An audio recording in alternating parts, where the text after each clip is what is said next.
If Thor fought the Incredible Hulk, whom do you think would win?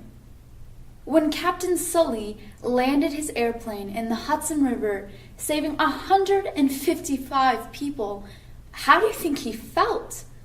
When there was a need for soldiers for the first wave to land on Normandy Beach and to help end World War II, would you have volunteered? Whether it be fictional heroes or real heroes we're talking about, they're all incredible. But what most inspires me about this topic, and what I want you to believe by the end of this speech, is that anyone, you, me, everyone, can choose to be a hero. What do I mean by saying that anyone can choose to be a hero? I'll begin with a question and a story.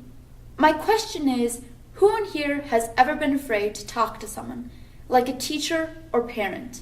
I know I have, which makes me really impressed with a man named Maximilian Kolbe.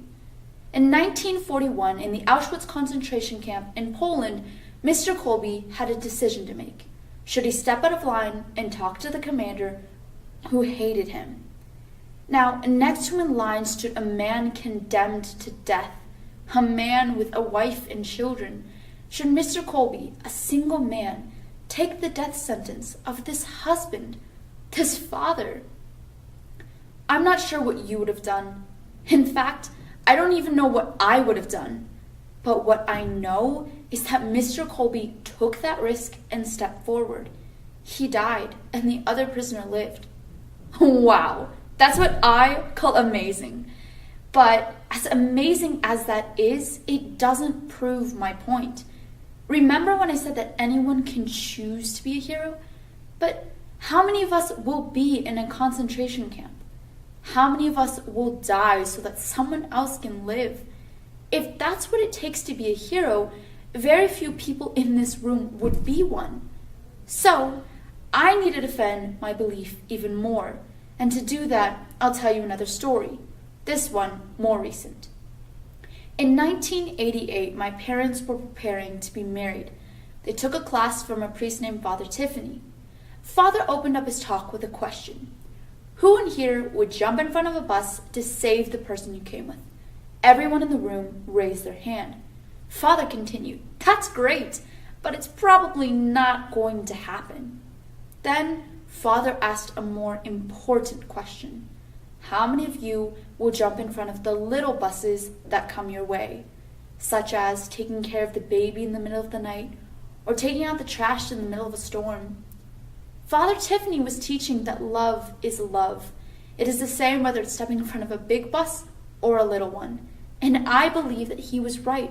And this is why I said that anyone can be a hero, is because heroism is just love. Seeing a person in need and giving of yourself for the good of the other. And this is why I get so excited about heroes, is because anyone can love. Now, do you remember what Mr. Kolbe did?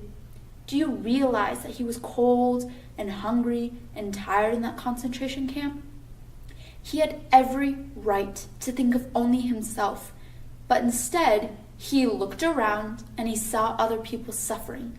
He willingly stepped forward, and we can all do that, and that's what I call amazing. I'd like to conclude with an image of someone who could be a famous hero, but sadly, the rules of the speech contest don't allow me to bring props, so I'm going to need you to use your imagination. I'm looking at it. It's a 12 by 6 inch frame. Across the top of the words, look around, and across the bottom of the words, step out. Now, when I turn the frame towards you, all you'll see is you in the mirror, because you can choose to be a hero.